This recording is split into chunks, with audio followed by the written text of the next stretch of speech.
Olá, sejam bem-vindos a esse curso assíncrono.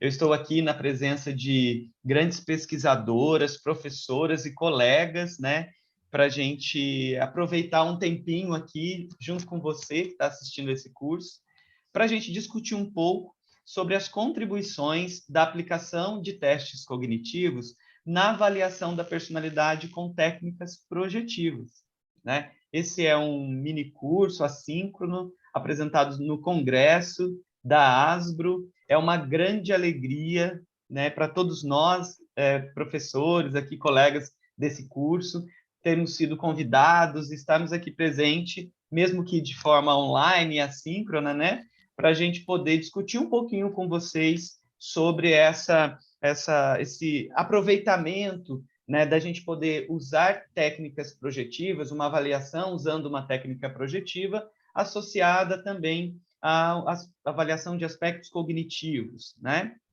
Mas antes de me aprofundar especificamente no assunto, eu gostaria então de me apresentar e também convidar essas incríveis profissionais, colegas, professoras que estão aqui conosco. Então eu quero começar, primeiro, um privilégio estar na presença dessas colegas, e quero convidar a professora Maria Cristina Tellini para que ela possa contar um pouquinho para nós o que ela tem feito, né, atualmente, e contar um pouquinho da sua trajetória acadêmica para a gente, né, da sua carreira. Olá, professora Maria Cristina, seja bem-vinda. Como vai? Tudo bem, Ivan e colegas aqui presentes e a todos presentes, né, nesse curso, nessa forma, né, que a gente parece que está, o mundo está nos levando, né, aí dessa forma remota, enfim, de trabalho. E eu agradeço já, né, de início aí, a gente ter composto essa mesa, ou esse curso, na realidade, esse mini curso, a todos vocês, porque, assim, somos todos parceiros, né? E sempre é bom fazer a pesquisa e estar sempre atualizando o conhecimento. Então, eu, né, tenho, né, as pessoas que já me conhecem ou não me conhecendo, eu sou especialista no teste de Rocha, pela Sociedade Rocha de São Paulo, lá já há muito, muito tempo atrás, que eu já tenho aí a minha carreira de profissão enquanto psicóloga há mais de 30 anos, e fiz essa formação lá no comecinho no final da faculdade, comecinho da minha prática profissional, achei muito importante ter um respaldo, né, para que a gente pudesse dar sequência aí na atuação como psicóloga, e acabei nesse ínterim atendendo, trabalhando em clínica, mas fui me dedicando mais à pesquisa, à formação, ao ensino, né. Então, para resumir, eu atualmente, né, sou professora doutora, trabalho numa universidade particular, sou coordenadora de curso inclusive, e, tenho, né, fiz o meu mestrado, doutorado em psicologia do desenvolvimento humano, e tenho uma prática já de muito tempo, não só no ensino, na pesquisa, né, e também fazer avaliação, psicodiagnóstica, né, principalmente usando o Rocha, que é um instrumento de referência para mim, de prática, né, e outros recursos que a gente tem necessidade de trabalhar. E para além, né, da minha formação dentro desse percurso acadêmico aí, já fiz vários outros cursos de lato sensu, na área de RH, de psicodiagnóstico, é sempre importante a gente se atualizar. E atualmente, né, já há alguns anos, na realidade, não só atualmente, eu tenho colaborado, eu sou de São Paulo, e eu tenho colaborado no Conselho Regional de Psicologia do Estado de São Paulo, aqui na nossa subsede, né, como colaboradora e membro da Comissão de Ética e da Comissão de Orientação e Fiscalização. Então, geralmente, eu estou sempre aí envolvida nas questões que envolvem avaliação psicológica, psicologia jurídica, ética profissional, então temas, né, que nós estamos aí bem presentes, aonde a avaliação ela é pertinente em toda a nossa prática. Então, um pouco aí a minha prática enquanto psicóloga nesses anos todos, né, nessas décadas que eu tenho aí, percorrido, né. Acho que é isso. Obrigada aí a todos e todas. Seja bem-vinda, professora, que alegria de a gente compartilhar esse momento aqui.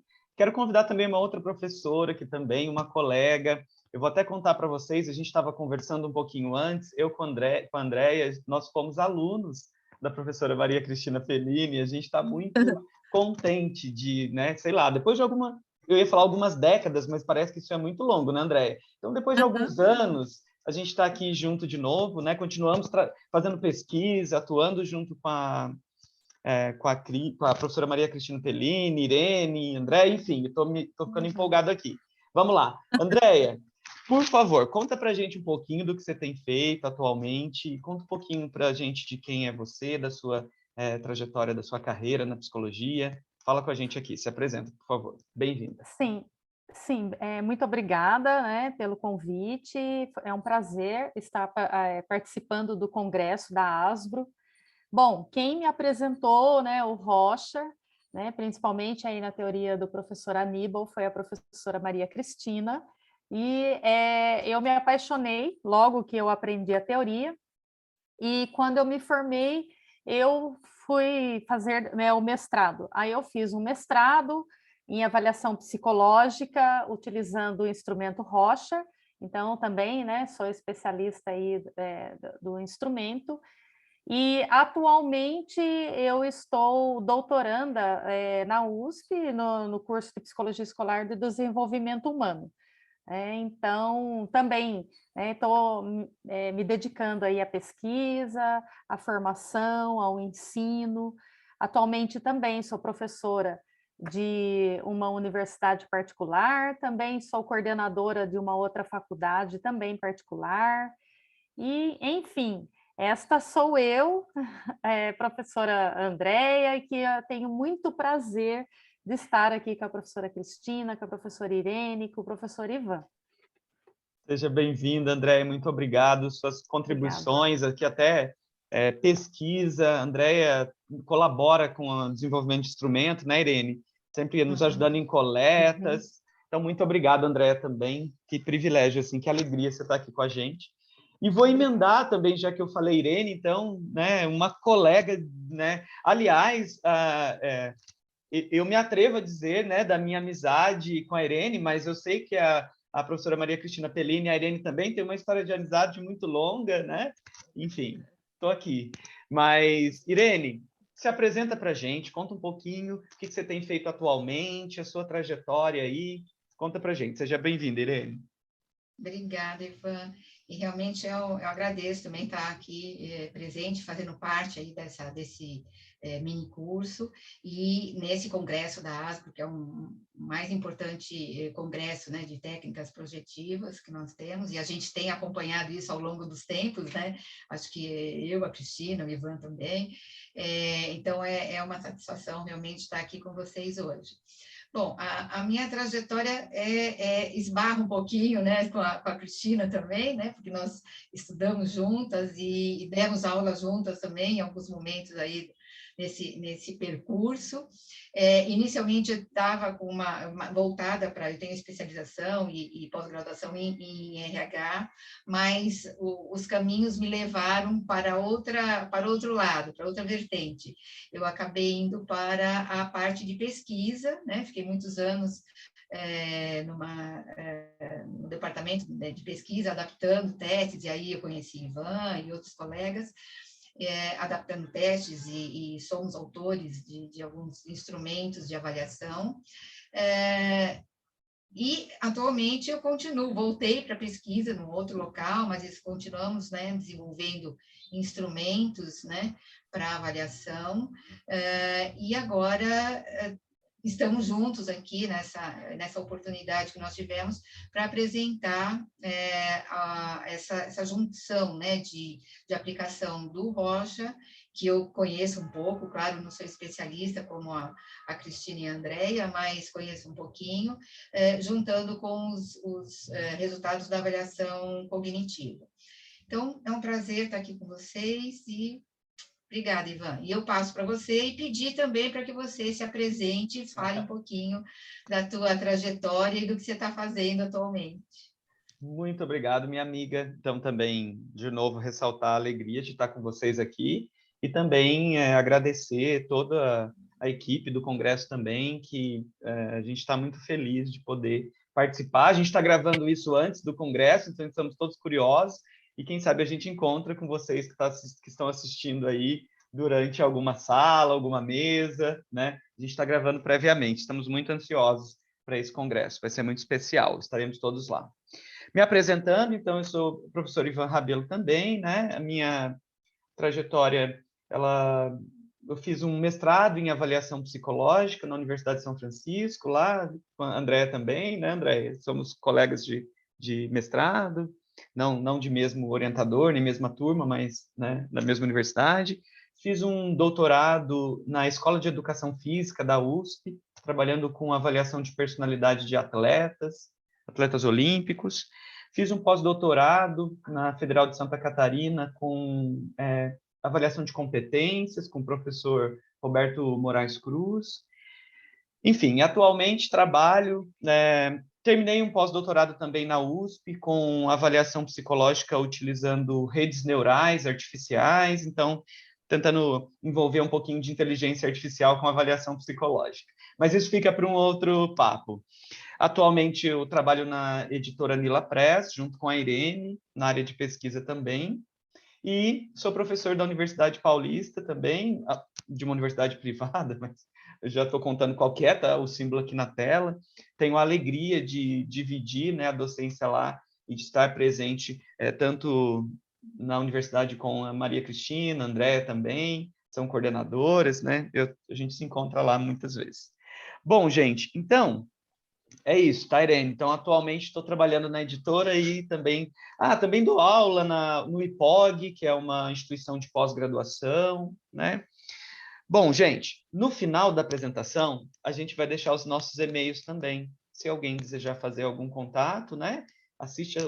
Mas tem que assistir até o final, e não vale correr o vídeo até lá. Assiste o nosso mini curso até o final e lá você vai ter os nossos e-mails mais para frente, tá bom? Então, muito obrigado e vou para frente. Só para relembrar, gente, como esse mini curso ele fica gravado, ele é assíncrono, né? Então, a gente sempre reforçar que todo o conteúdo que a gente vai falar aqui tem conteúdo, né, associado a teorias psicológicas, a material restrito a psicólogos, então não pode compartilhar esse vídeo, não pode fazer print screen, não pode, enfim, todos os cuidados que a gente tem que ter, técnicos e éticos também, né, para dar segurança para as nossas avaliações, né? Então, a gente vai evitar colocar aqui alguma imagem de teste, e quando a gente for mostrar, só para vocês conhecerem os testes cognitivos, né, Irene, nós fizemos alterações nas imagens, então os estímulos que vocês vão ver não são estímulos originais, a gente criou novos estímulos só para vocês entenderem a tarefa, né? Diferente da técnica projetiva, que a gente vai trabalhar com Rocha, e é uma técnica que a gente não precisa nem apresentar para vocês, né? Bom, gente, então, avançando aqui, o objetivo desse nosso mini curso, né, então apresentando um pouco, é que a gente entende que o exame da personalidade, ele é um componente quase que muito determinante, a gente pode dizer, na maioria dos processos de avaliação psicológica, né? É inegável que um processo, mesmo de alguma psicopatologia, de alguma dificuldade cognitiva, seja da forma como for, a gente entende que uma avaliação ela precisa ser uma avaliação o mais completa possível, né? E tentar abranger, né, áreas diferentes, níveis diferentes, de formas diferentes, para que a gente possa ter uma avaliação psicológica mais completa, né? E então o objetivo nosso é trazer um estudo de caso para vocês, contando um pouco num caso onde nós trabalhamos a aplicação do Rocha e de algumas técnicas cognitivas novas, né? Bom, de qualquer forma, a gente sugere, né, que não só uma avaliação ela se restrinja à utilização de técnicas, né? É claro que os testes psicológicos eles são muito importantes, determinantes para uma boa avaliação e para uma sistematização dessa avaliação, da tomada de decisão, mas a gente entende que uma boa avaliação ela precisa ser uma avaliação mais completa, né? Nós vamos nos ater a aspectos dos testes, mas lembrando que foi passado por entrevistas também, teve devolutiva, toda a produção de documento, né? É que, dado a gente não querer se estender demais no tempo, a gente vai se restringir mais aos aspectos da testagem, né? Especificamente. Mas é claro que teve todo um procedimento atendendo as resoluções e e não se vinculando especificamente ao resultado do teste, né? Então, por fim, para terminar aqui os nossos objetivos aqui, entender, então, que a avaliação psicológica ela está muito mais relacionada à avaliação de características, avaliação de traços, avaliação de aspectos cognitivos, afetivos, emocionais, relacionados àquele momento em que o sujeito está vivenciando também e sua história de vida, do que efetivamente um objetivo de predizer comportamento futuro. Quando nós conversamos, a gente pensou em trazer, mais assim, bem brevemente, ressaltar esse aspecto que a gente tem que tomar cuidado com essa intenção de predizer comportamentos futuros, né? Porque muitas coisas podem acontecer na vida da pessoa depois que ela passa por um processo de avaliação. Então, o que ela mostrou nesse momento na avaliação, ela, ainda que muito disso possa representar, né, traços mais estáveis, características que são menos voláteis e variáveis ao longo da vida, ainda assim a gente sabe que acidentes, traumas e outras coisas que podem acontecer na vida dessa pessoa podem alterar mais ou menos significativamente as disposições dela, os traços. Então, nós não estamos propondo, e a gente acredita que a avaliação psicológica não é esse caráter preditivo. Ela é muito mais apresentar traços, características, estados, né? Então, isso é muito importante. E aí, pensando nisso, gostaria de, então, encerrar aqui uma parte da minha fala e convidar a professora Maria Cristina Pellini, mas para passar para ela, assim, falar que quando a gente diz, né, essa questão sobre predizer comportamento futuro, perícia psicológica, precisa ficar muito claro para nós que o que é normalidade e o que é patologia também tem uma relação com a capacidade de adaptação, né? O que é, talvez, extremo numa cultura, numa sociedade, pode ser um aspecto mediano e comum numa outra realidade, né? O que seria talvez um nível de extroversão exagerado numa cultura pode ser uma característica comum de extroversão de uma outra cultura, né? Mas é claro que a gente vai ter sempre os extremos, né? E esses extremos podem ser indicadores aí de falta de saúde mental ou de um transtorno ou de muito mais. Então, para contar um pouquinho para a gente aí de como funciona um pouco desse processo, né? Professora Maria Cristina, por favor, fala um pouquinho aqui para a gente disso aí. Vamos lá, né? Pensando, bom, vamos seguir, né? E mais uma vez agradeço aí. E vocês foram acabando contando um pouco, né? Que foram meus alunos, que eu estudei com a Irene. No fim do, né? O mundo dá muita volta e a gente está aqui juntos, né? Eu acho importante, por ser um mini curso, né, de acesso aí, que a Asbro, né, está promovendo, é importante também para alunos, né, que eventualmente estejam participando, que a gente vai sempre se cruzando, né? A profissão, embora temos muitos psicólogos no Brasil hoje, mais de 400 mil, mas a gente está sempre se cruzando, sempre contribuindo, né? E a gente vai sempre lá interagindo, isso é super importante, eu acho que é um estímulo aí bem legal, né, para todos que estão eventualmente aqui participando. E aí, dentro dessa demanda, a gente tem lá um interessado, aí seja a demanda da avaliação psicológica pode vir de uma pessoa por uma questão pontual, ou de uma instituição, de uma área de atuação, um trabalho de seleção, recrutamento, ou um hospital, enfim, uma empresa, vem de vários lugares, né, a pessoa que está lá interessada. Na justiça, então, às vezes, uma avaliação numa vara de família, a demanda não é das pessoas envolvidas, numa disputa de guarda de criança, por exemplo, mas quando o perito vai entrar, a demanda vem da justiça, então a gente está fazendo uma avaliação ali, o psicólogo perito, para o juiz e não para os envolvidos diretamente, né? Porque o objetivo, nesse caso, é o bem-estar da criança. Então, a gente tem vários locais onde, a partir dessa demanda, né, de um interessado, que aí a gente tem aqui de uma maneira coercitiva voluntária, assim, quem vai buscar, ou, né, como eu usei esse exemplo, como eu sou da área jurídica também, isso é muito presente para mim, que a gente faz avaliação ali nesses contextos para o juiz e não para as pessoas, né? O trabalho não é clínico, né? A gente tem que ter domínio na clínica, mas a avaliação é bem pontual, né? Uma resposta a uma demanda. E, para tanto, a gente sempre tem que ter um avaliador competente, né? Que ele possa, de fato, ter discernimento de como conduzir, de que papel, de que lugar ele está falando, para quem que ele está fazendo essa avaliação, até para melhor conduzir, para evitar, inclusive, exposição demasiada das pessoas envolvidas, deixar muito claro às pessoas, né, que ali, muitas vezes, a avaliação está sendo direta, mas você vai ter que passar o resultado para uma outra pessoa. Então, existe todo um trâmite que a gente tem que estar, tem muito discernimento de saber de que lugar que você está falando, da onde veio a demanda, para que você possa identificar e especificar os temas lá ali, as necessidades envolvidas, né? Verificar que tipo de recursos, instrumentos que você vai utilizar. Então, não é porque, eu sempre comento com os meus alunos, você é especialista em rocha, que para mim é muito mais tranquilo, né? Até pela experiência aí de muitos anos, mas nem é sempre o rocha que vai ser o instrumento que eu vou usar primeiramente, ou se eu vou usá-lo. De repente, a demanda, a pergunta vem de outra ordem, então, às vezes, existe um outro instrumento mais pontual para responder aquilo.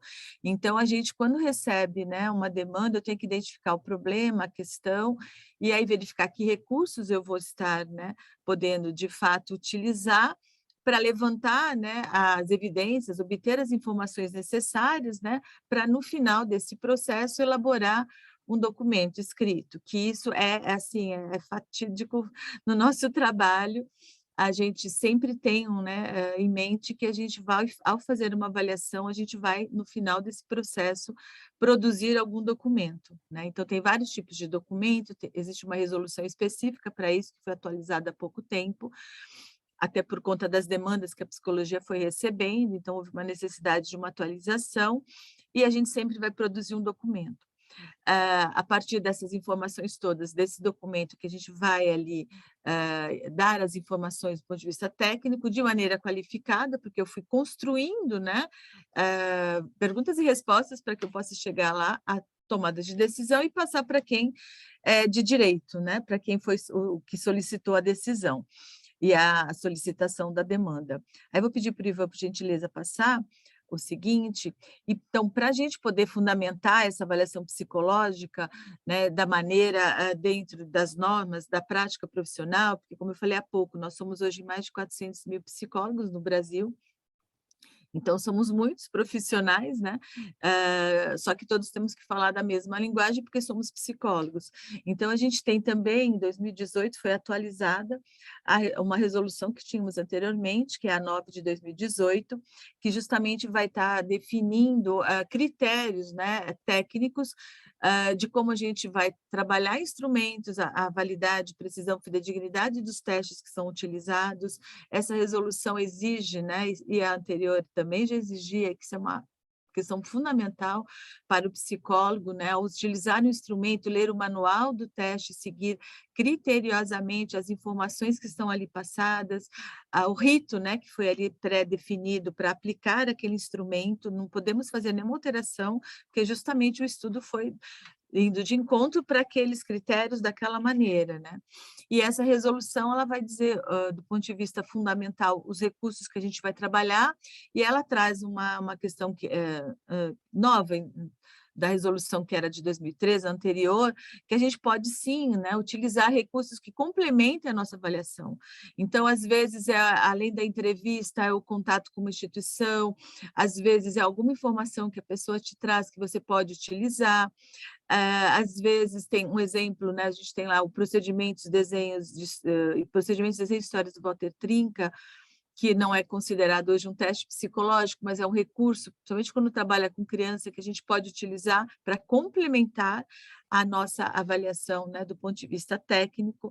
Então, tem várias possibilidades, né? Então, são informações que muitas vezes os colegas não têm isso ainda muito claro, vamos dizer assim, e que acabam, por algumas vezes, tendo consequências aí não muito legais, legais em todos os sentidos, tá? Num trabalho de avaliação. Também temos, como eu falei há pouco, a resolução, que também foi em 2019 atualizada, a anterior era também de 2003, que é a 6 de 2019, que vai estar ali definindo os tipos e características dos documentos psicológicos produzidos pelo psicólogo, né? Então, desde como elaborar uma declaração, um atestado, um parecer psicológico, temos hoje o relatório social, tem vários tipos de documentos que, na nossa prática, né, décadas atrás, não era tão claro, tão solicitado pela sociedade, na medida que a demanda foi se ampliando, né? Também houve uma necessidade que o psicólogo acompanhasse essas demandas, essas situações que foram ocorrendo. Temos hoje muitas avaliações do tipo compulsória, né? Que as leis exigem que façam um documento psicológico, e é para isso eu também tenho que seguir essas determinações, e a resolução 6 de 2019, ela vai dar para nós todas essas diretrizes, né? Inclusive, mas ao final dela, como eu registro, guardo esses documentos, a questão do sigilo, a questão de devolutiva, tem uma série de pré-requisitos, né, que vão de encontro ao nosso Código de Ética Profissional, né, que ele a versão vigente é de 2005, né, e o Código de Ética, logo no primeiro princípio fundamental, que vai fazer referência, né, a gente atuar de forma a respeitar a dignidade e integridade, né, das pessoas envolvidas, tendo como referência a Declaração Universal dos Direitos Humanos. Então, se a gente pensar em relação à Declaração Universal, a gente tem lá mais 30 artigos da Declaração Universal, onde também vão estar reafirmando, né, o nosso compromisso ético e de qualidade com a profissão. Então, é muito importante, né, para além, né, do próprio minicurso hoje que estamos apresentando, enquanto um psicólogo seguir essas diretrizes, né, da prática profissional. E aí a gente, né, o grupo aqui, a equipe, achamos importante trazer, né, essa questão, fazermos uma avaliação, uma perícia psicológica, né? Então, quando você faz uma avaliação psicológica, ela vai ter uma demanda, um contexto, e muitas vezes a gente vai fazer uma perícia na medida em que a gente vai ter uma determinada solicitação, como, né, falei há pouco das avaliações compulsórias. Exemplo, a avaliação para cirurgia bariátrica, avaliação para porte de arma, avaliação para o termo, né, que eu até de referência que eu tenho, né, de readequação sexual, que também é uma demanda que vem dentro de legislações, né, para que a gente possa, de fato, contribuir, né, para as condições de uma pessoa para mudança de sexo.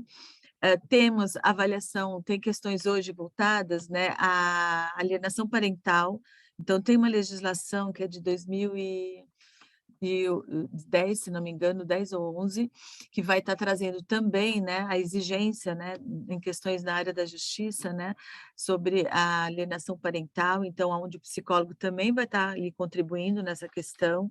Então, ou seja, toda a perícia psicológica, né, ela acaba não deixando de ser uma modalidade de como a gente vai fazer uma avaliação, tá? E sempre com o intuito objetivo de medir, né, uma capacidade ou aferir a capacidade para que a gente possa verificar as condições daquela pessoa para fazer a cirurgia, seja bariátrica, seja outra cirurgia, para uma pessoa portar ou não arma, né, que é uma demanda aí que surgiu para nós aí no final da década de 90, e depois se reafirma, né, com o Estatuto do Desarmamento.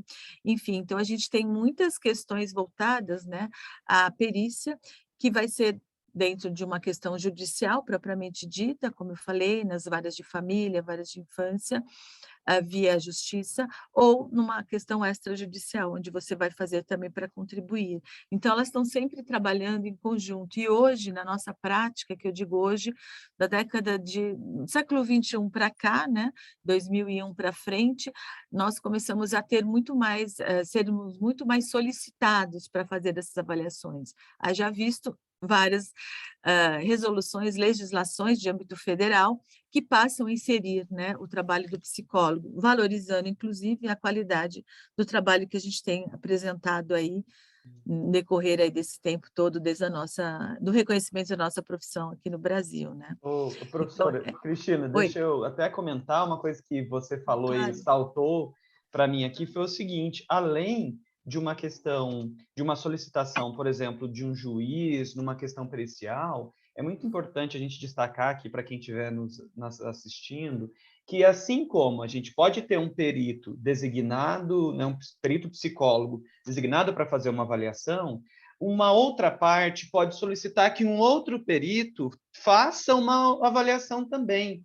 Então, a gente precisa entender que usar as técnicas de forma adequada, como a professora Maria Cristina falou, seguir as informações do manual, informações técnicas é importante, porque a sua perícia pode ser argumentada por um outro psicólogo contratado pela outra parte, né? E não pode haver incoerências daquilo que é proposto na interpretação adequada daquela técnica, né? Então, isso é importante, né? É super importante, que entra aí a figura do assistente técnico, né? É esse Que é termo, esse perfeito, é outro, assistente técnico. que é o assistente técnico, né? E uma dica aí, a gente tem a resolução, que é a 8 de 2010, que de fato, né, configura ali justamente qual é o papel do perito e qual o papel do assistente técnico nesse contexto, né, de perícia no contexto judicial, na área jurídica, né? Então, foi uma resolução que foi amplamente discutida, eu particularmente participei dela ativamente, foram 6 anos, até que em 2010 a gente conseguisse, né, no âmbito nacional, a aprovação dela, justamente para delimitar e também responsabilizar e corresponsabilizar todos os envolvidos nesse processo, né? Então, é importante para quem tem interesse aí nessa área, dar uma olhadinha lá na resolução do Conselho Federal de Psicologia, a 8 de 2010, que ela é curtinha, não é muito longa, mas ela traz muita consistência aí nesse trabalho, tá? Para os interessados, né? E aí a gente vai, a partir daí, né, que perfil é esse? Né? Um perfil psicológico que a gente vai exigir nessas perícias. O que a gente está buscando quando você vai fazer uma avaliação? Para além da perícia, né? Aí eu vou puxando sardinha para o meu lado, desculpa a expressão no coloquial, mas por conta da área, né, e lá na minha formação, né, a escolha do Rocha para que eu pudesse me sentir mais segura, né, mais assertiva aí como psicóloga ali recém-formada, por isso que eu acabei fazendo o curso, eu vi que para além desse instrumento, muitas outras coisas a gente precisa aprender. E aí nunca deixei de estudar, né, que isso é um ponto importante, inclusive faz parte lá dos princípios fundamentais do Código de Ética, a gente sempre está num contínuo aprimoramento profissional, tá?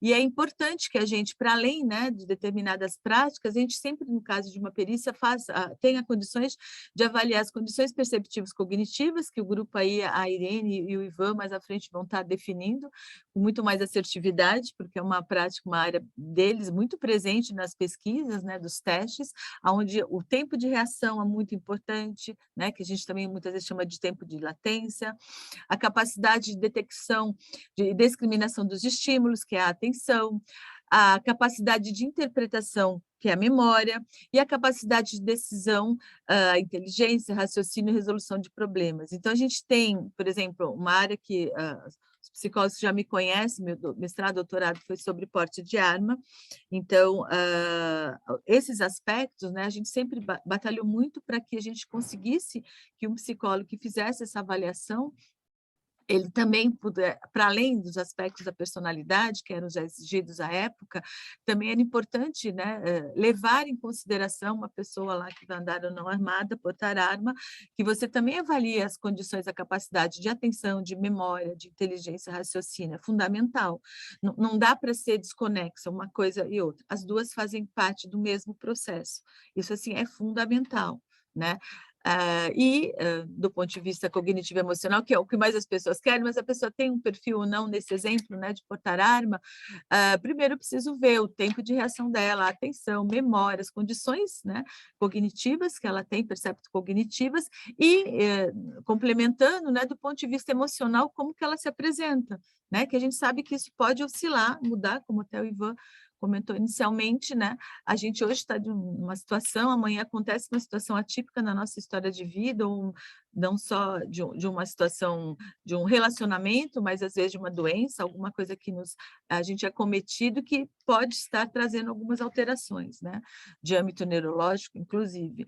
Então, a gente vai pensar nas condições emocionais e características de personalidade, sobre a estabilidade emocional frente ao equilíbrio, controle e a impulsividade. Então, não sempre uma pessoa que é impulsiva não é uma pessoa não indicada, né, para usar um porte de arma, porque aí, nesse exemplo, né, vou trazendo por uma experiência mais próxima que eu tenho em função dos meus estudos, mas é importante que a pessoa tenha, né, a agressividade, a impulsividade, até para ela poder agir, né? A questão é como fazer isso, com que objetivo, que recurso, né, para uma ação de proteção, né, de cuidado, ou não, de autodestrutividade. Então, a gente sempre tem que tomar cuidado em relação a isso, né? Que a pessoa apresente maturidade, né, demonstre a maturidade frente à tolerância à frustração, a limites, né? Hoje mesmo, vindo para cá, na pressa, né, uma loucura aqui em São Paulo, o carro da frente deu uma parada, um rapaz na rua assim, que você fica, ou ele está drogado, ou ele estava alcoolizado, não sei, mas ele ficou irritado, ele simplesmente foi na frente de um carro e começou a meio querer agredir o motorista no carro, porque ele queria passar de uma forma intempestiva, e eu já fiquei atenta, que meu carro era de trás, as pessoas na rua pararam, né, assim, que reação é essa? Você não sabe o que vai acontecer, né? Então, em que estado aquele rapaz ali, que veio assim, quase que né, do nada apareceu esse moço e estava bastante alterado. Então, essa questão de como que você lida com isso, né? Frente às características, quem é essa pessoa? Então, nós temos esse compromisso, né, enquanto profissionais, de fazer uma avaliação bastante criteriosa, né, que garanta, de fato, naquele momento que eu vou lá avaliar e, de fato, indicar uma pessoa para uma cirurgia, indicar uma pessoa para andar armada, ou, né, numa disputa de guarda de uma criança, qual, né, ou qual parente, qual familiar, né, no caso, teria condições, naquele momento, naquele contexto, dentro das necessidades daquela criança, ficar com a guarda dela, é uma responsabilidade que a gente está ali, né, atestando. Isso é muito complicado quando eu não faço isso de forma compromissada, ética, né, e responsável, porque as consequências são, né, desastrosas. Eu posso dizer isso porque não é o objetivo aqui, mas já há mais de 27 anos eu acompanho demandas éticas, né, do CRP São Paulo, que é o estado onde nós contemplamos o maior número de psicólogos inscritos, porque é um estado grande, que tem mais faculdade de psicologia, então tem mais psicólogos, e a demanda mesmo das questões éticas, ela é muito presente, né, como consequência, o resultado de uma avaliação, muitas vezes porque o colega não se dá conta disso, e que é, na realidade, a finalidade de fim que eu entendo do psicólogo, fazer avaliação, né? Porque a sociedade demanda da gente, né, a avaliação.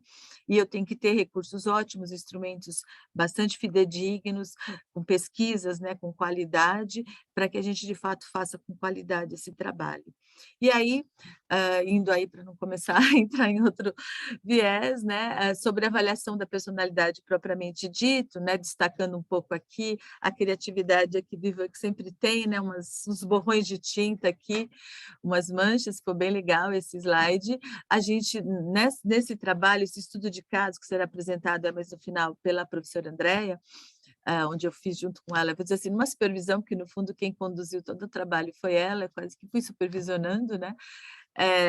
A gente teve como referência a teoria, né, do professor Aníbal Silveira, foi um psiquiatra aqui, brasileiro, aqui de São Paulo, ele é de Jundiaí, da cidade de Jundiaí, inclusive, e o Aníbal conheceu, né, o método de Rocha nos Estados Unidos, lá num congresso, na década, lá por volta de 27, 28, um pouco após a morte do Herman Rocha, ele ficou fascinado com a técnica, como o mundo inteiro hoje, né, trabalha aí com essa técnica, psicólogos do mundo inteiro.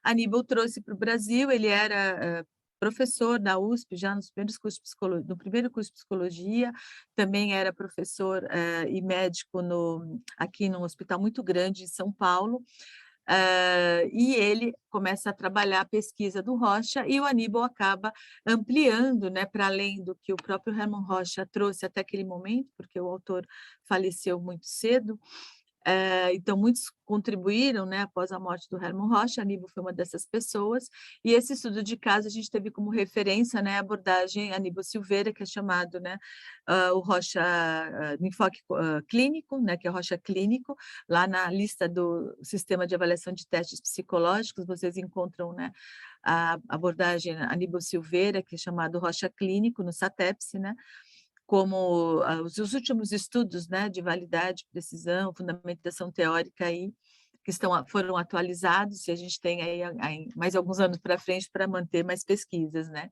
E o Aníbal, em 85, na realidade, foi quando o livro dele, não sei se é curiosidade dos meus ex-alunos, ele escreveu todo esse livro, tal, ele chamava Teoria Positivista, né, na realidade, na década de 60, mas não havia recurso, né, financeiro para fazer isso, e depois muitos amigos acabaram, né, ajudando, aí, contribuindo, em 85, eu digo isso porque foi a única saída da faculdade que eu me formei junto com a Irene, e aí eu nunca entendia muito bem, como assim, na década de 60, 27, ele já discutia sobre isso, mas o livro, de fato, formal, saiu em 85, o trabalho dele é onde ele propôs, né, até então, e que a gente trabalha, numa teoria sistêmica cognitivista, onde entendendo o indivíduo como um conjunto, né, de funções, né, subjetivas, buscando o conhecimento via, né, a cognição, para que a gente possa, de fato, construir um modelo compreensivo a partir da construção das imagens que o Hermann Rocha se propôs, né, e o que ele destacou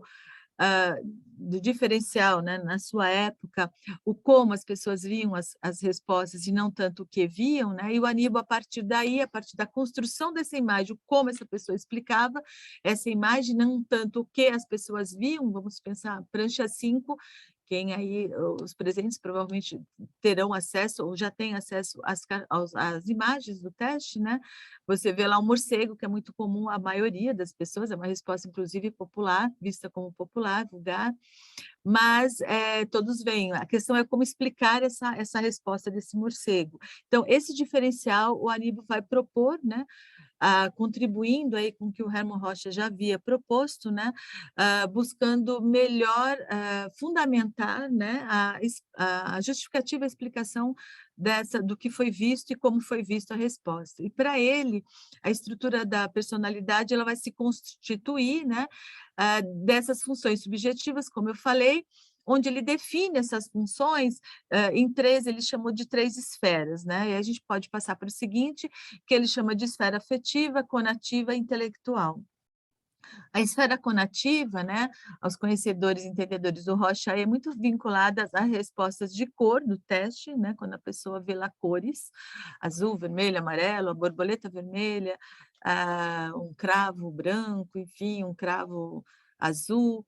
Então, assim, é considerada, né, um setor básico da personalidade, e as funções subjetivas que ali estão presentes são os instintos e sentimentos, né? Então, até que ponto eu sempre trago aos alunos, principalmente na formação, tanto na especialização quanto na graduação, de você pensar no bebê, né, que ele age por instinto, na medida em que ele vai entendendo, né, se relacionando com esse meio, tendo necessidades frente a esse meio, ele vai conseguindo aprender as informações, né, e já vai atribuindo sentidos, significados, né, então aquele bebê que começa lá a se dar uma mamadeira, quando sai lá do seio materno, de repente ele não quer mais aquela mamadeira, ele quer a outra, mudou o bico da mamadeira, já vai dar problema, então, porque ele vai se apropriando de determinadas sensibilidades, sensações, e ele vai dando um sentido, né, e representando um sentimento para aquele estímulo, para aquele objeto, né, para ele ter um valor de maior consistência.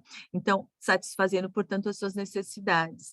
A esfera conativa, ela sempre vai trabalhar, né, segundo Aníbal, em paralelo, né, esfera afetiva, aonde ele vai definir essa esfera, a conação vem de conato, significando atenção, né, voltado à iniciativa, à manutenção e inibição. Então, a iniciativa é quando você tem a predisposição que a gente chama da vontade, o querer fazer, é o bebê querer pegar lá aquele objeto, aquela mamadeira que não está próximo dele, mas ele sabe que, de certa forma, aquele é um estímulo importante para ele. Quando ele vai lá e consegue se aprender, ele vai repetir, né, essa atividade que a gente vai falar, a manutenção, que é quando ele vai estabilizar. Ele aprende uma vez, segura, percebe que ele consegue lá com as mãozinhas segurar a mamadeira, aí ele vai manter esse comportamento, até que vai chegar um momento em que ele vai querer ter outra atividade, porque se ele já aprendeu, aí ele vai inibir aquele comportamento e vai para uma nova etapa. Essa base, né, que rapidamente, como eu expliquei, porque a gente tem um curso aí de formação, é muito o que o Piaget, lá na teoria de personalidade, traz dentro das questões, né, da assimilação e acomodação, né, de você assimilar os estímulos, né, lá quando ele fez os estudos com seus filhos, e vai dando, né, aquela tarefa para uma nova tarefa. Então, o princípio da conação, que é uma terminologia muito própria da área médica, porque lembrando aí que o Hermann Rocha e o Aníbal eram médicos, né, psiquiatras, então é uma terminologia muito presente nessa área, né, e que a gente vai traduzindo para nós na psicologia, né, hoje eu faço uma analogia muito à teoria do Piaget, da assimilação, acomodação, que vai muito de encontro aí com a esfera conativa, que são as respostas de forma do teste, né, então é você dar forma para as respostas, né, F+, F-, então uma forma mais frequentemente vista, um estímulo, né, que é bem visto pela maioria da população, um estímulo que tem uma frequência menor, estatisticamente, enfim.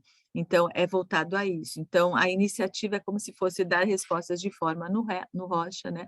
A manutenção é quando você consegue delimitar as formas, né? Que é o F+, né? Aí você vai inibir o comportamento, aonde você vai refrear aquela ação para não ficar no processo compulsivo, né? E aí refreia o estímulo, né, para ir para uma nova tarefa. Isso se dá em paralelo, inclusive, com o recurso intelectual, que aí o Aníbal vai fazer a referência à esfera intelectual, que, segundo, né, o que ele trouxe de definição, é o setor das funções psíquicas que estabelecem 3 funções subjetivas, que é a observação, a elaboração e a comunicação. Então, na medida em que esse bebê lá, né, tem vontade, tem fome, ele vai ser sanado, instintivamente ele chora, alguma coisa não está bem, ele vai se associando àquele estímulo, àquele objeto, como eu falei há pouco, né? Ao bico lá da mamadeira, por exemplo, é aquele que ele quer, não vai ser outro. Com isso, em paralelo, ele está trabalhando a predisposição do querer, da vontade, que é a iniciativa, a manutenção e inibição, e, paralelo a tudo isso, ele está também junto, movimentando, né? Um terceiro aspecto, vamos dizer assim, a observação, que é esse processo do raciocínio indutivo, que é da parte para o todo, então ele foi etapa a etapa aprendendo, né, essas questões, então ele foi assimilando frente a um processo super importante da cognição, do conhecimento, ele vai se apropriando disso, né, até que ele consiga deduzir, né, que a gente vai falar lá do raciocínio dedutivo, que é do todo para a parte, aonde a gente vê aí na formação do psicólogo, geralmente nas disciplinas de aprendizagem, né, onde ele vai na indução buscando compreender que ele é capaz de, então ele elabora isso, né, por ele, ou automaticamente, isso deu certo, vamos dizer assim, né, onde ele foi criando uma série de procedimentos, vamos dizer, até que ele vai, no terceiro momento, se comunicar, se expressar, ou verbalmente, ou por mímica, que é o que eu falei, ou ele chora, ou ele grita, ou ele dá um sorriso, ele vai mostrando, né, de fato, a satisfação ou não daquilo que, de fato, ele foi conseguindo assimilar, né, acomodar. E essas funções, né, elas são interdependentes, não dá para você falar de uma e não da outra, né? E lembrando aí, né, na esfera intelectual, estão vinculadas aí as respostas do Rocha, as respostas de movimento e perspectiva. Perspectiva é uma resposta que a Aníbal Silveira trouxe, algumas abordagens não trabalham com essa resposta, eles chamam essas respostas, o próprio Hermann Rocha chamava de respostas claro e escuro, né? Onde a gente vai falar na abordagem Aníbal, né, de perspectiva e respostas de luminosidade. Essas duas respostas, né, Aníbal desmembra, porque o Hermann Rocha lá morreu prematuramente, ele não chegou a ampliar as respostas dos seus pacientes, né, quando viam respostas de claro escuro, o que poderiam ser representado do ponto de vista estatístico. Então, muitos autores, após a sua morte, foram contribuindo. Então, quando a gente fala no Aníbal, né, a resposta de perspectiva e luminosidade, que são as questões dos tons, né, as diferenças de tons das pranchas, numa leitura maior, numa linguagem maior para todos os roxachistas, vamos dizer assim, são as respostas de claro escuro. Tá? Só para fazer uma referência, porque todas levam, é muito interessante, porque todas levam no mesmo objetivo, né? Que isso que eu acho a parte mais interessante do teste, né? E lembrando aí a todos vocês que a gente vai ter esse ano, né? Acho que vai ser na Suíça, o Congresso Internacional de Roche, que a cada 3 anos a gente tem, e nesse momento lá, você reúne psicólogos do mundo inteiro com várias formas de interpretação de um mesmo instrumento, de um único instrumento, e que é muito interessante porque todos chegam no mesmo contexto, né? Aí que a gente vê o quanto esse instrumento é bastante valioso, né, e importante para nós.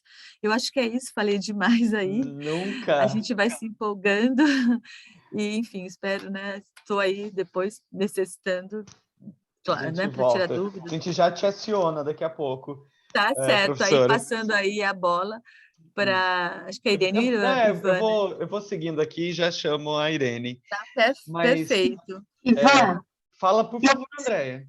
Eu preciso ir ao banheiro. Ai, vai lá. Enquanto isso, eu vou seguindo aqui. Eu bebi muita água. Pega água, aí você volta. Certo. Bom, eu vou seguindo aqui, então, com vocês.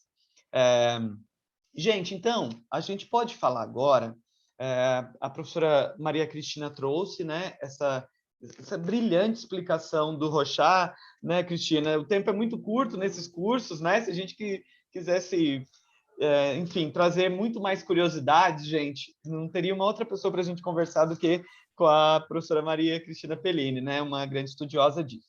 Mas eu vou seguir aqui, então, para eu e a Irene falar um pouquinho dos aspectos cognitivos, e a Andréia, daqui a pouquinho, entra junto com a professora Maria Cristina de novo para falarem um pouquinho do estudo de caso. Então, como a nossa proposta era, né, fazer, então, uma sugestão da gente usar ferramentas cognitivas para um apoio numa avaliação com técnicas projetivas, né, a gente parte do princípio de que, mesmo a gente dividindo eles em testes de personalidade, testes cognitivos, na verdade, essa divisão é muito mais didática, né? Porque isso tudo acontece de forma integrada no sujeito, né? Porque tudo tem uma relação com a forma como a gente capta, né, esse mundo, com a percepção que a gente tem. E, sobretudo, uma percepção visual, né? Claro que a gente poderia aqui tratar sobre uma forma de interagir com o mundo que não é visual, mas entendendo especificamente os testes que a gente vai trabalhar, que é o Rocha e também os testes cognitivos, eles essencialmente usam a visão, o processo perceptivo, né? Enfim, para capturar, então, essas informações aí conscientes e inconscientes do sujeito. Bom, então, indo um pouco mais, avançando um pouco mais, então, o tempo todo nós estamos, assim, sendo cada vez mais despejado um volume de informações, cada vez mais, né? Eu não sei vocês, mas eu tenho muita sensação de que parece que quanto mais, às vezes, a gente estuda, né? E tanta informação, tanta coisa nova, parece que a gente vai descobrindo que, na verdade, a gente... parece que a gente não sabe nada de tanta coisa, de tanta informação, né?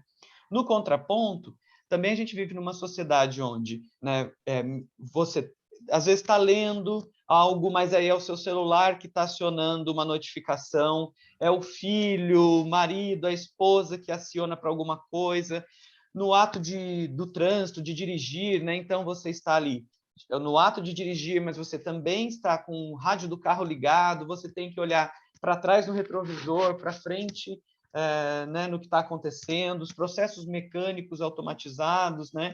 Enfim, é um volume gigante de informação, né? E até trazendo para um contexto também infantil, né? Quando a gente fala numa criança, num processo de aprendizagem, a gente tem que lembrar que hoje o processo de aprendizagem compete, né, com as formas clássicas, mas com o celular, com o YouTube e tantas outras formas, né? Então, quer dizer, o tempo todo a gente está sendo atropelado por imagens, informações, enfim, chegando para nós. E é importante, uma característica essencial do ser humano, sobretudo no século XXI, essa capacidade de saber priorizar. O que é mais importante, né? Naquele momento, onde colocar o meu foco atencional consciente, né? Então, tudo isso... E para além disso, também não é só os aspectos atencionais do ponto de vista da informação que chega, mas a gente também precisa entender que a memória e o raciocínio, eles têm um papel essencial no processo de compreensão do mundo, de interpretação do mundo, de criar relações, né? Tem algumas atitudes, comportamentos que a gente tem que muitas vezes são resultados não daquele momento, mas de algo da memória, né? De vivenciado por algo que vem já da nossa memória, né? Eu tenho um exemplo dessa questão da relação entre atenção, memória, inteligência, raciocínio, comportamento, personalidade, que é, né? Se eu tenho uma baixa capacidade cognitiva de interpretar uma mensagem que alguém está me dizendo, eu posso, inclusive, entender um elogio como uma agressão, né? Eu posso, inclusive, a partir de uma vivência anterior, de uma memória, talvez projetar ou interpretar o momento atual, não com as informações que eu tenho agora, mas com aquilo que vem já da minha memória, inclusive as sensações, né? Sentimentos. Quantas vezes a gente conhece alguém, não vai muito com a cara dessa pessoa, e depois a gente percebe, por exemplo, que porque ela nos faz lembrar, por exemplo, de alguém que não nos fez uma coisa muito legal e faz com que a gente até bloqueie uma relação nova interessante em razão de experiências anteriores. Então, o que a gente sabe é que a memória, a atenção, os processos atencionais, a cognição de forma geral, o raciocínio, ele é influenciado, então, por todos esses fatores. Então, quando, inclusive, a gente fala da atenção, as nossas características de personalidade, as nossas emoções, ela interfere, porque existe um processo que muitas vezes o foco atencional, às vezes, ele pode estar para o nosso mundo interno. Às vezes eu estou olhando para a tela do cinema, mas na hora eu estou pensando, será que eu fechei a janela lá da minha casa antes de sair? Então, quer dizer, eu estou presente naquela situação, assistindo algo, mas, na verdade, o meu foco atencional sai desse mundo externo e vai para o meu pensamento, para o meu sentimento. Então, quer dizer, né, seria uma forma muito inadequada se a gente entendesse o ambiente ou as nossas relações exclusivamente pela nossa capacidade de memória, ou pela nossa capacidade atencional, ou exclusivamente pelas nossas emoções, pelos nossos traços, né? A gente está falando de todas essas características interrelacionadas, né? A memória pode interferir na nossa capacidade de compreensão, que pode interferir no nosso foco atencional, e que pode interferir nos nossos comportamentos, nos nossos sentimentos, nas nossas atitudes, né? E aí, só para encerrar aqui e convidar também a Irene para falar um pouquinho sobre os testes que nós utilizamos nessa pesquisa, eu só queria lembrar, tem um xará, né? Quer dizer, eu que sou xará dele, que dada a importância dele na neurociência, né? Então, o Ivan Izquierdo, né? Um grande nome da neurociência, sobretudo do estudo da memória, ele fala uma coisa que é muito importante, né? E se a gente lembrasse de cada segundo vivido, né? Ele traz que a memória ela só é saudável se a gente for capaz de esquecer certas coisas para poder aprender coisas novas, né? Então, a gente precisa esquecer, porque se a gente tentar lembrar de tudo, né, talvez isso vai ser um volume muito alto de informação. Então, é a arte de esquecer, né? Porque a nossa memória é infinita, é finita. E aí, a gente, inclusive, tem que pensar que por que esse sujeito, ao declarar uma projeção, algo, né, por que ele, o que ressalta a mente dele, ou o que vem de forma consciente para ele é uma imagem de um morcego e não de uma borboleta, ou de né, uma imagem usando a sombra ou algo usando a forma, né? Então, certamente a memória ela está influenciando está relacionado a esse processo de também de imagens desse inconsciente, né? Bom, não vou me ater muito mais aqui, só para encerrar, lembrar que a memória, inclusive, ela está relacionada à emoção, aos afetos.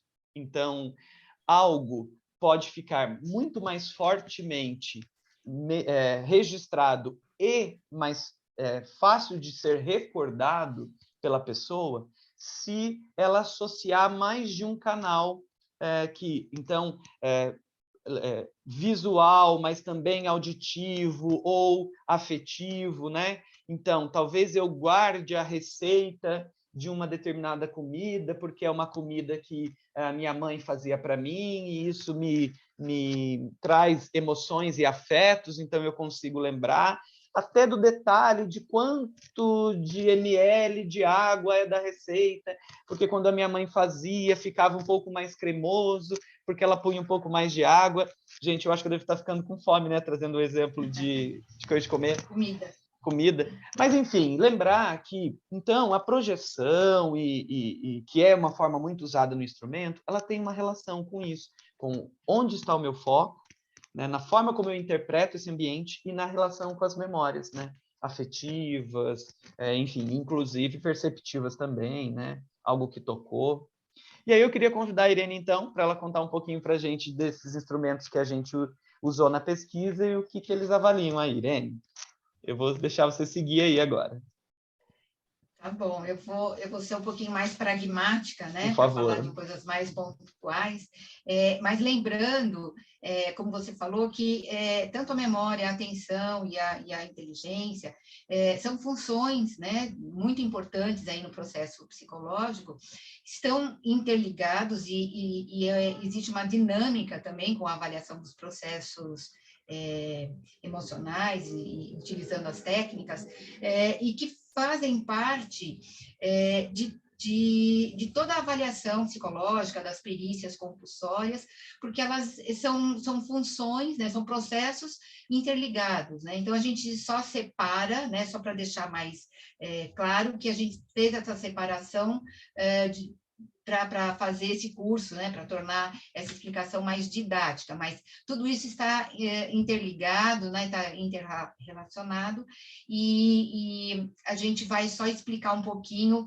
de quais os instrumentos, então, que a gente utilizou na pesquisa, e mostrar que, na verdade, esses instrumentos foram utilizados, mas que o psicólogo ele tem que lançar mão sempre, né, de instrumentos confiáveis, para fazer as suas avaliações de acordo com as resoluções e com o que determina, né, o código de ética e tudo mais, tudo aquilo que a Cristina, vocês já mencionaram, porque o instrumento é tão importante quanto, né, a utilização desse instrumento é muito importante do ponto de vista do resultado que você vai obter lá na frente e do que vai ser feito com esse resultado, né? Até para atender as demandas, né, das solicitações das avaliações.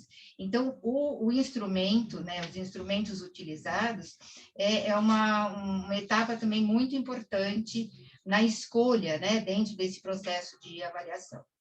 Então, o primeiro que a gente vai falar, que eu vou falar, é do Memoré, e ele tem como o objetivo principal, né, avaliar a memória visual de reconhecimento de curto prazo, ou seja, é aquela memória que tem a capacidade de memorizar, de registrar, reconhecer e discriminar estímulos ou informações que a pessoa já teve um contato, né? Quer dizer, ela já viu alguma coisa similar anteriormente, então ela tem ela faz esse reconhecimento, né, de curto prazo. Então, a memória que ela fica ali um tempinho só e depois passa para as memórias de longo prazo, enfim. Mas essa informação, ela fica ali registrada durante um período. Esse instrumento, ele pode ser aplicado a partir com pessoas a partir da idade de 14 anos, né? E ele tem uma característica de que a pessoa pode, o psicólogo pode utilizar durante o processo de aplicação com as instruções, levando em conta as instruções e o treinamento, em torno de 10 minutos, quer dizer, ele pode fazer a avaliação de memória com um instrumento que é confiável, que é pautado, né, em todas as técnicas aprovadas, né, e num curto espaço de tempo.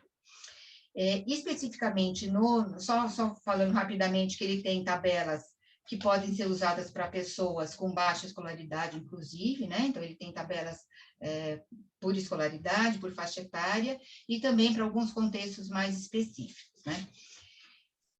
Seguindo o teste de inteligência geral, ele foi montado, né, a própria estrutura dele é similar a outros testes, né, de conhecimento e que são reconhecidos até internacionalmente, né, como é o Raven, o Beta 3, inclusive, e ele tem um formato de... os exercícios são colocados, né, enquadrados, e o último fica faltando a resposta que completaria esse estímulo, né, ou esse exercício. Então, é em formato de matriz, né? A diferença o teste MIG, ele foi construído com base no fator G, né, que é um fator relacionado à inteligência fluida, que representa, então, essa capacidade de responder e resolver novos problemas, de induzir conceitos abstratos e de usar analogias, né, para executar ou para resolver os problemas, né. Ele tem uma diferença, né, em relação aos outros testes, ele tem um plus a mais, na verdade, um pouquinho, isso aí, para falar que ele tem também uma medida de EPN, né, que seria uma medida de desvio, né, relacionado ao QI de desvio, com base nas respostas da própria matriz, né, do próprio teste de inteligência.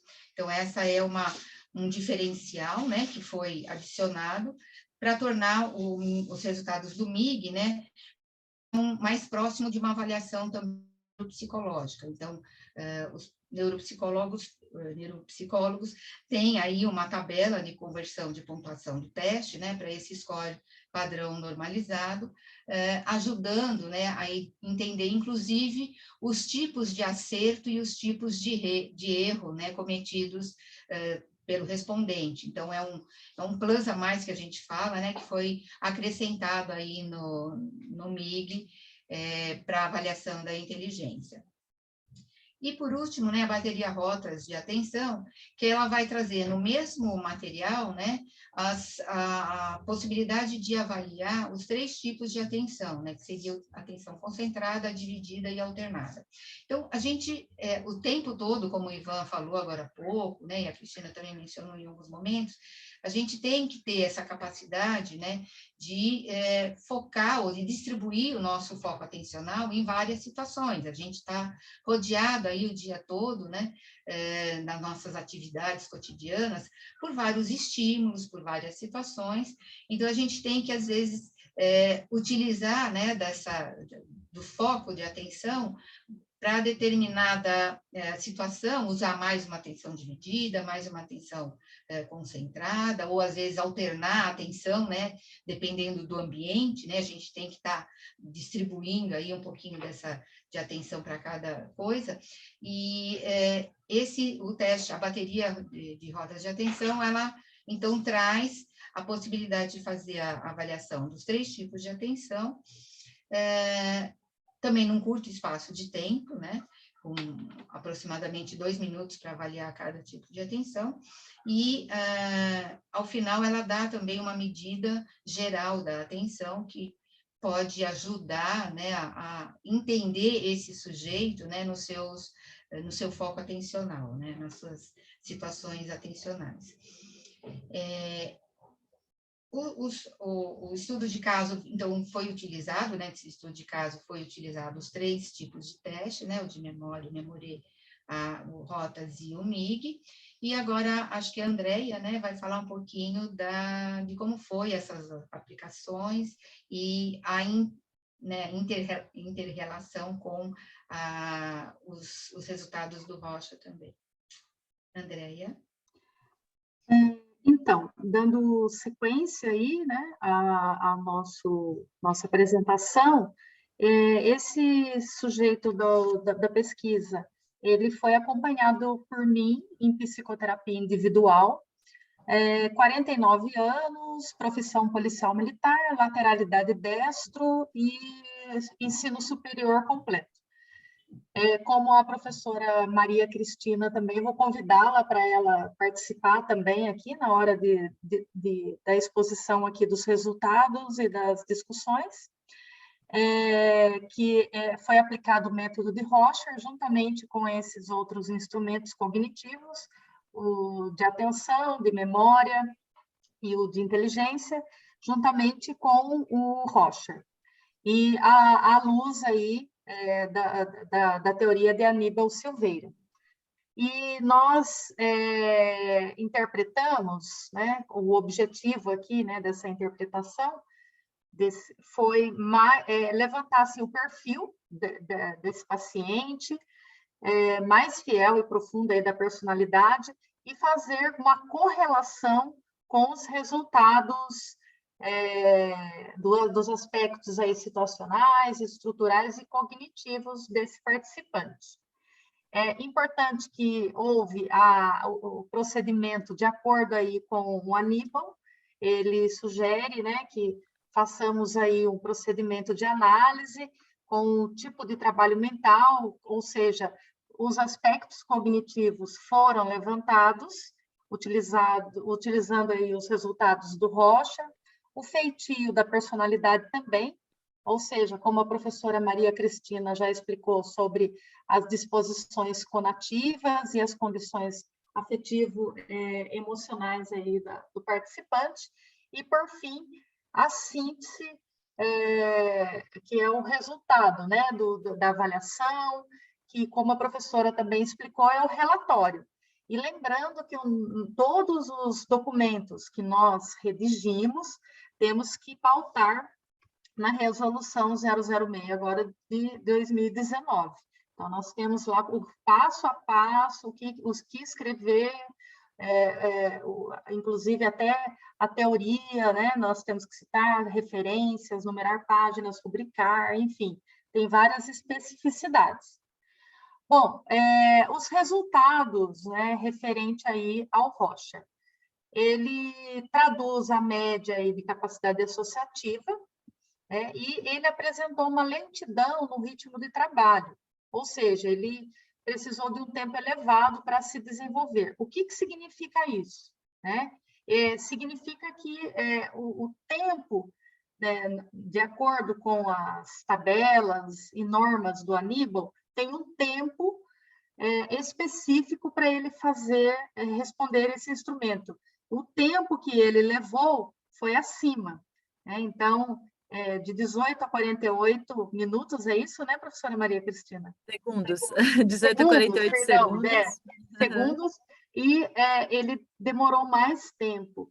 E aí, ou seja, quando nós percebemos isso, aí a gente já surge aquele alerta, né? Ou seja, será que tem algum aspecto cognitivo relacionado, né, de atenção, de memória, de inteligência? Ou seja, já surge um alerta.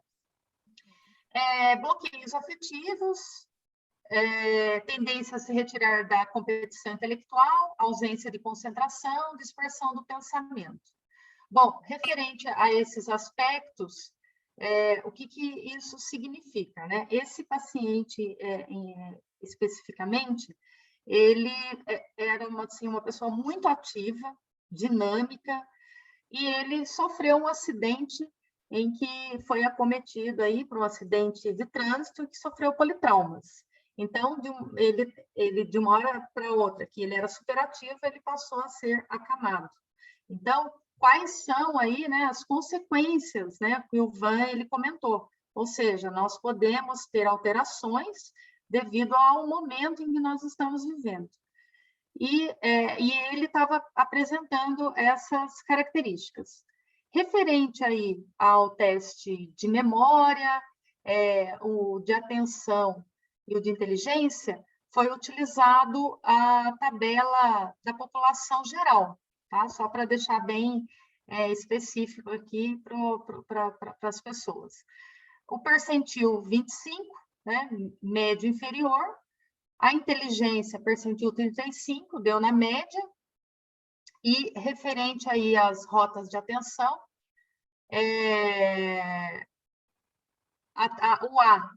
o percentil 20 e a capacidade inferior, atenção concentrada médio, percentil 50, e a dividida, percentil 30, médio inferior.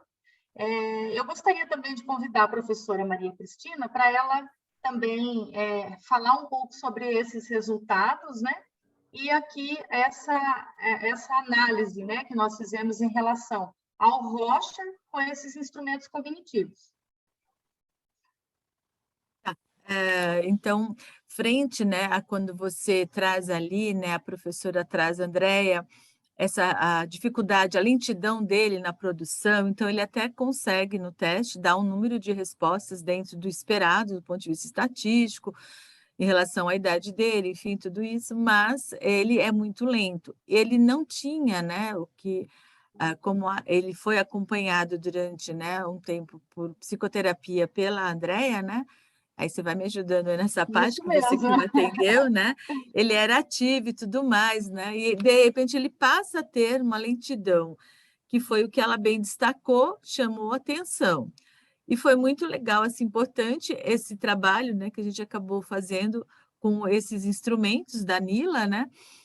Que acabam reafirmando, né, após o acidente, o prejuízo, né, que vai em função, né, dentro lá dos problemas que ele teve, do ponto de vista neuro, né, as dificuldades, né, para que ele mantivesse a memória, a atenção. Então, isso havendo um comprometimento aí, que a gente vai ver no Rocha, que foi que lhe deu uma quantidade muito baixa, de um modo geral, no teste, das respostas de F, de forma, né? Que é justamente o conceito das respostas de F+, independente da abordagem, voltado à atenção, concentração, memória, que são funções localizadas aqui no lobo frontal. O acidente compromete, né, algo que ele não era, passou a ser em função de um acidente de trânsito, né? Então, a quantidade de respostas de forma, qualitativamente, foram muito abaixo da média, né? A gente, quando coloca lá um esperado, foi bem abaixo do que, de fato, a gente vê dentro de uma média de algo normativo, vamos dizer assim, né? Trazendo uma dificuldade dele de manter a atenção, concentração, o que não ocorria antes desse acidente. Então, vem reafirmar o instrumento, mais os instrumentos cognitivos, essa dificuldade por sequência, né, sequela, vamos dizer, não sequência, perdão, mas sequela deste acidente, tá? Porque essa dificuldade dele acabou se tornando, acabou após o acidente, se tornando como uma característica, né, passa a ser uma característica da personalidade dele, a dificuldade de atenção, concentração, de uma percepção do meio de uma forma mais atenta, vamos dizer assim, né? Isso porque no Aníbal Silveira ele faz uma distinção entre, né, a análise dos testes, das pranchas, perdão, coloridas e monocromáticas, né, que a gente tem lá 10 pranchas no teste, 5 são monocromáticas e 5 são coloridas, considerando as pranchas 2 e 3 que tem preto e vermelho. Quando a gente faz essa análise, né, qualitativa e quantitativa do teste, essas respostas de forma ligadas, né, atenção, concentração, ele tem, né, no seu cotidiano, ele até mantém procura estar atento às situações cotidianas da sua realidade, mas a dificuldade é muito grande quando ele vai se mobilizar, tomar atenção, lembrar, memorizar fatos, memórias de algo que envolva um aspecto afetivo mais intenso, ou seja, ele dá poucas respostas de forma nas pranchas coloridas, aonde o Aníbal vai fazer referência, né, na teoria, quando envolvido no impacto afetivo emocional, ele passa a ter uma dificuldade, e que isso acaba reafirmando uma dificuldade geral para ele, né, de manter, né, essa capacidade de estar atento a tudo que ocorre, frente à realidade pós o acidente, né? Então, assim, tem muitos outros 1000 aspectos no teste, né? Estou tentando me conter aqui para focar aí nos instrumentos, o objetivo, né, dos aspectos cognitivos aí desse mini curso, mas vai se reafirmando, né, o que foi bem colocado aqui, até a gente destacou, né? Então, essa a capacidade, né, associativa de produção, então ele acaba tendo uma dificuldade maior de produzir frente, né, a uma lentidão pós o acidente. Então, o instrumento, tanto de personalidade quanto os demais instrumentos, do ponto de vista cognitivo, reafirmam a sequela que esse acidente acabou causando. Isso, para nós, enquanto psicólogos, é super importante, porque, para além do nosso trabalho clínico, né, dentro dos aspectos afetivos e emocionais, a importância de a gente fazer um trabalho, né, aí eu acho que a Andrea pode aí reafirmar, em paralelo com outros profissionais, né, com neuro, enfim, para que ele possa, né, desenvolver a medicação ou não, aí, junto com o trabalho, né, em parceria com profissionais de outra área, para que a gente possa, de fato, ver o que é possível, né, conduzir um melhor desenvolvimento, ou uma adaptação dele, né, no caso, frente a essas dificuldades que passa a apresentar o acidente, né? Porque é como se a pessoa tivesse que se reinventar, né? Dentro de uma dinâmica, de um movimento, e de repente ela tem que se reinventar, ele já estava com 49 anos, né? Acho que é isso. Isso. Então, muda, né, muito o modo de ser, né, a vida de uma pessoa aí nesse tempo de vida, né, vamos dizer assim. É uma nova etapa, né, de uma nova vivência. Eu acho que é um pouco por aí, Andrea. Não sei se Sim, pode complementar. tá ótimo e agradeço a todos, né, por ter assistido até aqui o nosso mini curso. Nós deixamos aqui os nossos contatos, né, Ivan? Caso a professora Irene, a professora Cristina, caso haja interesse aí também, né, de vocês fazerem contato conosco, tem aí os e-mails. E, assim, esse estudo de caso, ele será um artigo, né, e que tem muitas outras questões para serem faladas, avaliadas, correlacionadas, então tem muito ainda o que estudar. Eu acho que o nosso objetivo era muito mais, com esse mini curso também, instigar vocês né, a usarem técnicas que são complementares, né?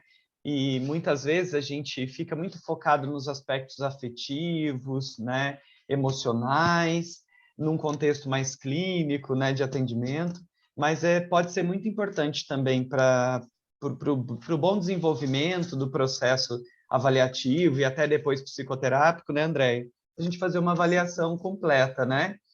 E acho que esse era um dos objetivos também, mostrar dessa multipossibilidades de acesso ao outro que a gente pode fazer por meio de técnicas, né? Vocês querem falar mais alguma coisinha, deixar algum ponto de importante aqui antes da gente finalizar?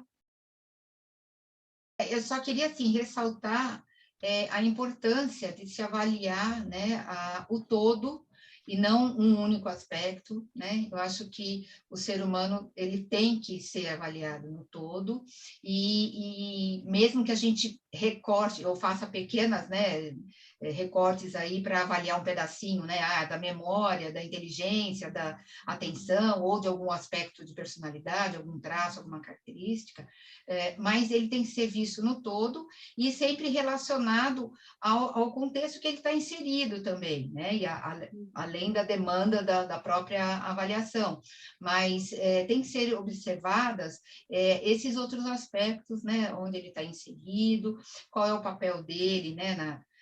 Naquele momento, naquele momento de vida, e entender, né, fazer esse entendimento a partir dessas técnicas, né, que o psicólogo tem aí como lançar mão, né? Lançando mão de uma forma ética, de uma forma consciente, né, e tendo não esquecendo, né, essa questão desse parâmetro de para que ele vai gerir, né, para que ele vai e para quem ele vai apresentar aqueles resultados e aquela avaliação, né? Então, é mais assim, é importante não deixar isso escapar, né? Não deixar isso solto, esses resultados soltos. Eles têm que estar conectados e relacionados, né? Para um contexto e para uma demanda específica, né? Acho que todo mundo pode contribuir aí com mais, dentro da sua área, com mais algumas informações aí para quem está nos assistindo.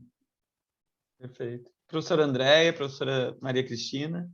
Que é super importante, né? Porque assim, a gente fala de um mini curso com muitas informações, né? Muitos resultados para além, né, da bateria que foi trabalhada aí pelos testes da Nila, como também o próprio Rocha, né?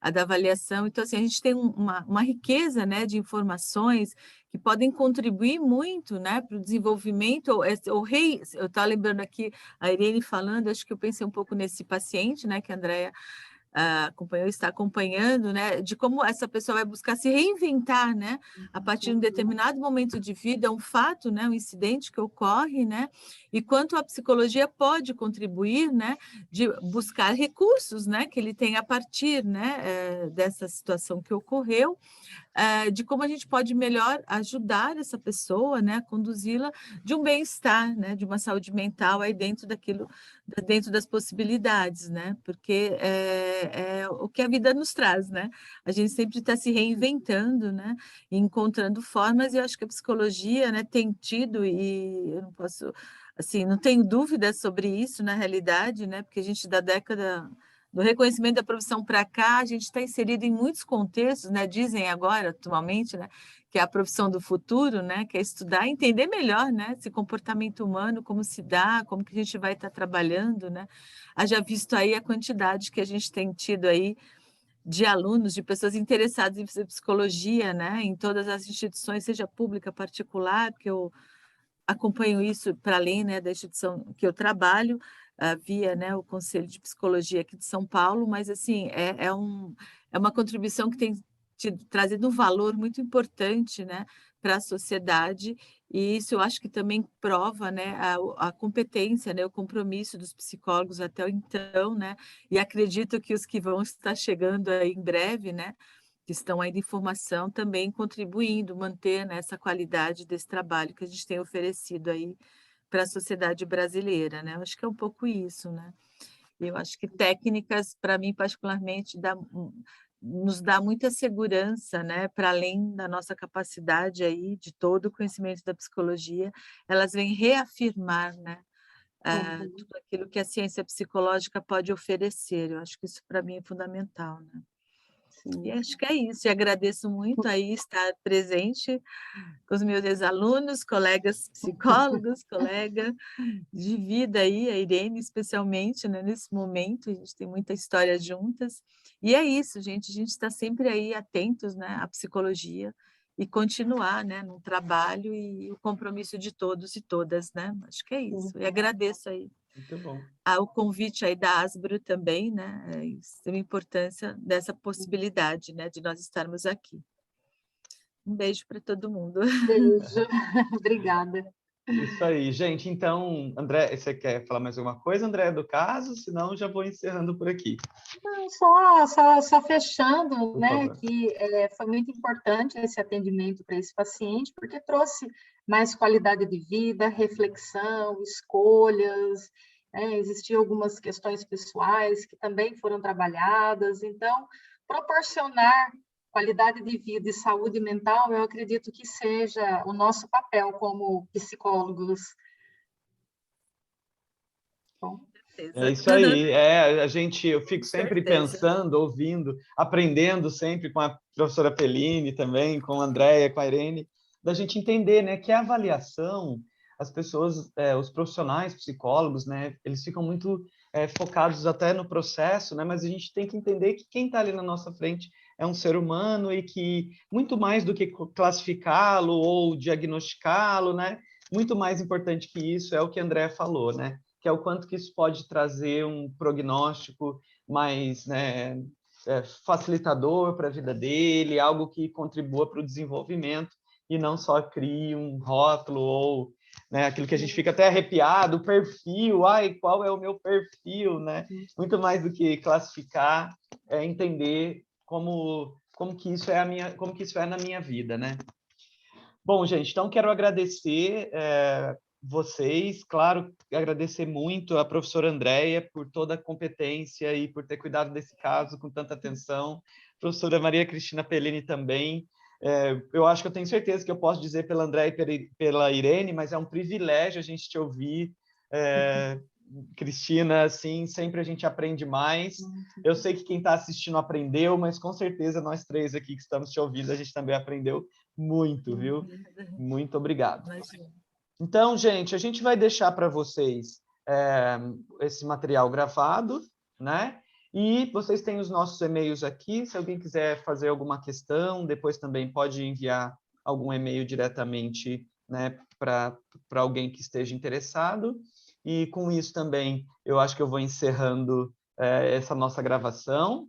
Quero agradecer a Irene também, né, e agradecer especificamente, além de agradecer a Asbro também por esse convite, por estar organizando esse evento, agradecer também à Universidade Paulista, à Unip, que, né, como a gente comentou, maior parte de nós aqui do grupo somos professores da Unip, né? Eu, André, formados na Unip também, hoje professores da Unip, junto com a Cristina Pellini também, a André e a Cristina também na coordenação. Então, acho que a Unip ela é um espaço de pesquisa nosso, é um espaço onde a gente pode trocar todo esse nosso conhecimento acadêmico, científico, prático, com os nossos alunos e colaborar para a formação de novos psicólogos, né? E também agradecer a editora Nila Press, né, Irene? Nós aqui também representando a editora Nila Press. A editora Nila Press é uma editora nova, né? Ela ainda não tem especificamente uma técnica projetiva, um teste projetivo, mas, aproveitando que a gente está num congresso, fica aqui o convite para você, pesquisador, psicólogo, profissional interessado em publicar alguma medida ou um sistema de interpretação de alguma medida projetiva também. Então, a editora está à disposição, entre em contato com a gente. A Irene, que já vai empurrando, a Irene vai ter maior prazer, né, em atendê-los também. Eu não sou tanto das técnicas projetivas, né, mas estou por aqui também, tentando contribuir com esse nosso entendimento geral aqui. Então, muito obrigado a todos, muito obrigado às colegas que dividiram esse espaço comigo, e a gente se vê em breve. Um forte abraço para todo mundo. Muito obrigado, gente. Tchau, tchau. Tchau, tchau.